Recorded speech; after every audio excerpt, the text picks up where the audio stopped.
Kilala na at tatawagan ng Migrant Workers Department ang pamilya ng 24 na Pilipinong kapitan ng barko na sangkot umano sa iligal na pagbiyahe ng langis ng Russia. Nakatutok si Mark Salazar. Tukoy na ng Department of Migrant Workers ang pagkakakilanlan ng 24 na Pilipinong kapitan ng barko na kasama sa umano'y shadow fleet ng Russia. Ang shadow fleet ang iligal na nagbabiyahe ng langis ng Russia sa kabila ng oil sanctions laban dito. Ang Ukraine Ambassador to the Philippines ang nagbigay ng impormasyong ito kay Senate Committee on Foreign Relations Chairman Erwin Tulfo at pinaimbestigahan ng senador. Nagsasagawa tayo ng investigasyon sa so-called 24 ship captains na nasa shadow fleet.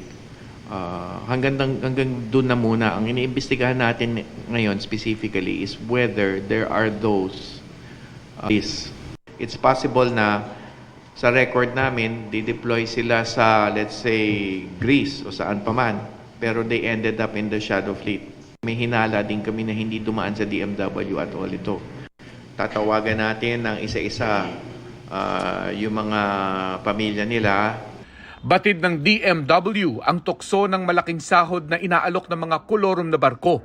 Kapit patalim na sinusuong ng mga Pinoy seafarers na kadalas ay nalalampasan pero minsan napapahamak. Matingkad yung sweldo pero yan, walang insurance, walang SSS, walang medical and all these other assurances or benefits or protections, di ba? Hindi alam kung nasaan sila.